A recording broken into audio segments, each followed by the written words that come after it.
আজকে যে জিনিসটা ঘটলো, দুটো শপথের বিষয় ছিল। একটা হচ্ছে জাতীয় সংসদ সদস্য হিসেবে শপথ গ্রহণ করা, একটা হচ্ছে সংবিধান সংস্কার পরিষদের সদস্য হিসেবে শপথ গ্রহণ করা।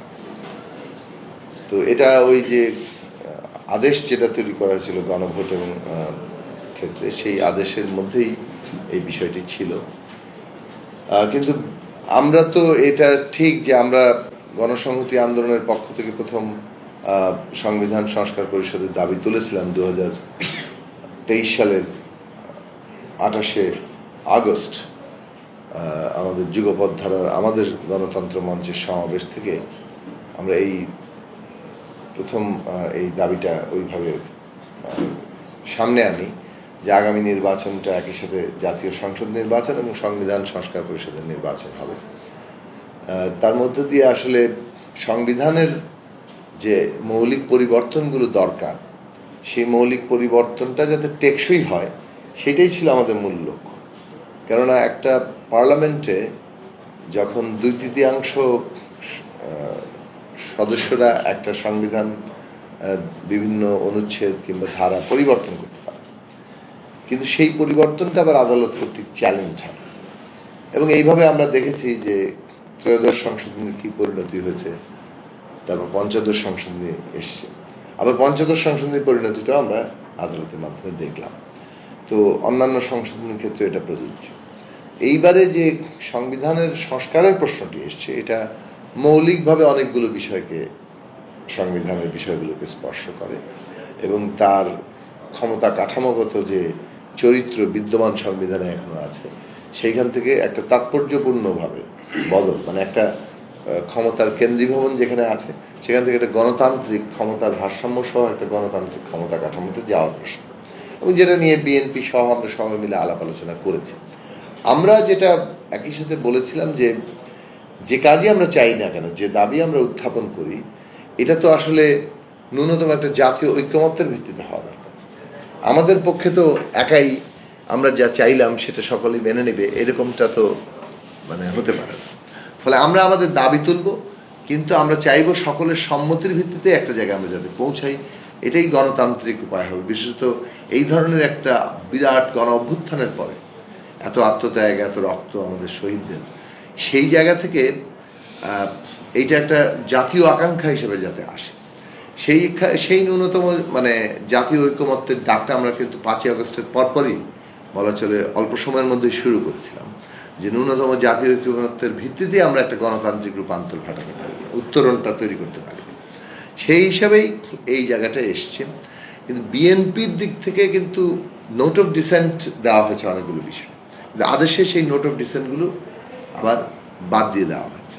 সেটা কিন্তু বিএনপির সাথে যথেষ্ট আলাপ আলোচনা হয়েছে কিনা এ নিয়ে আমরা অনেক দিন টকশোতে কথা বলেছি।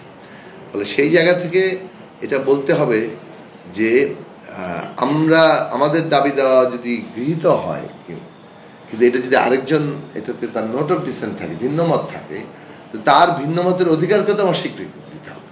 আমার দাবি মেনে নেওয়া হয়েছে, অতএব আমি অপরের যে ভিন্নমতের অধিকার সেটা খর্ব হলেও আমার কোনো অসুবিধা নাই, এটা তো গণতান্ত্রিক প্রক্রিয়া হতে পারে না।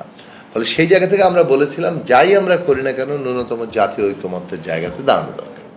এখন বিএনপির সাথে যেহেতু যুগপৎ ধারায় আমরা আন্দোলন করেছি, আমরা এবার নির্বাচনও সেই জায়গায় করেছি, এবং সংবিধান সংস্কারের প্রশ্নটিও একটা যুগপৎ জোট হিসেবে একটা সেই ধারাবাহিকতায় আমরা এগিয়ে নিয়ে যেতে চাই।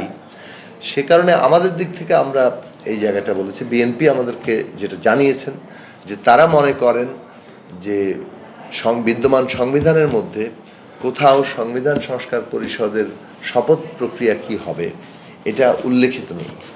ফলে এটা আদালত কর্তৃক চ্যালেঞ্জ হতে পারে এবং সেক্ষেত্রে আমাদের এই প্রক্রিয়াটি নানাভাবেই প্রশ্নবিদ্ধ হতে পারে।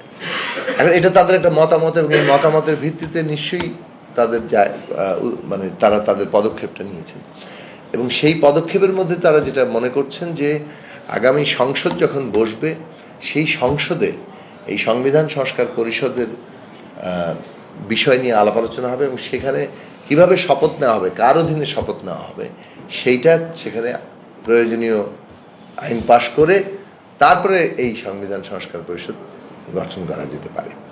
কাজেই এই যে তাদের একটা অবস্থান তারা নিয়েছেন, এক্ষেত্রে আমরা মনে করি যে এখনো আলাপ আলোচনার সুযোগ আছে, সুতরাং সবাইকে নিয়ে আলাপ আলোচনা করে এইটা আমাদের একটা ঐকমত্যের জায়গায় পৌঁছানো দরকার। সে কারণেই আমরা ওই ন্যূনতম জাতীয় ঐকমত্য তৈরি সৃষ্টির উদ্দেশ্যে আমরা মনে করেছি যে এখানে আমাদের এখনই স্বাক্ষর করাটা যথার্থ হবে না।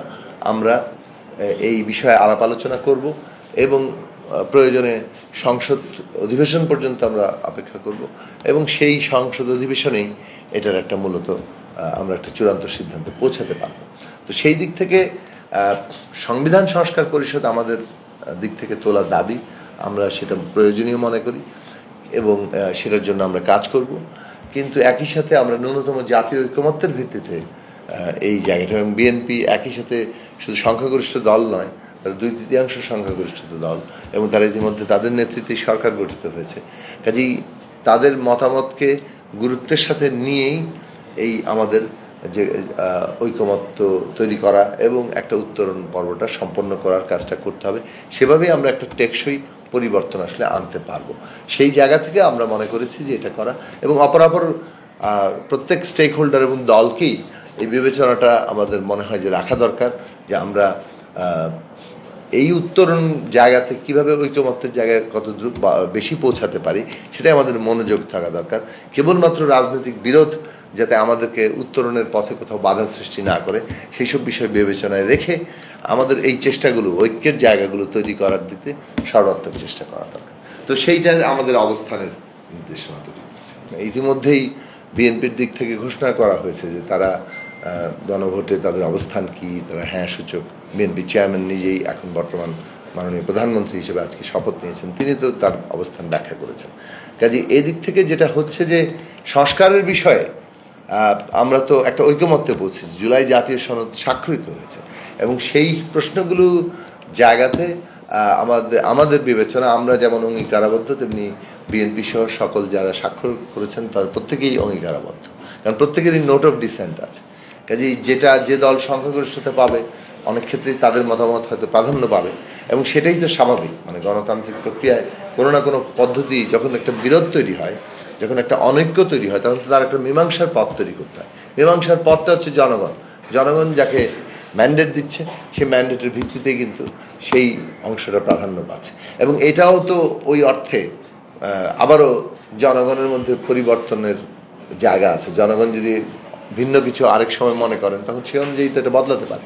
তো বদলের জায়গা যেহেতু বন্ধ হয়ে যায়নি, সে কারণে আমাদের গণতান্ত্রিক প্রক্রিয়া, জনগণ ক্ষমতার কেন্দ্র, জনগণের কাছ থেকেই এই ম্যান্ডেটটা আসতে হবে। তো সেই হিসাবে এটা সংস্কারের ব্যাপারে প্রশ্ন তোলার মতো অবস্থা এখনই মানে আসলে তৈরি হয়নি। সংস্কারের যে জায়গাগুলোতে ঐকমত্য আমাদের জুলাই জাতীয় সনদে হয়েছে, আমরা মনে করি যে সকলেই সেই বিষয়ে আন্তরিক থাকবে। জি, অনেক ধন্যবাদ। তো আমাদের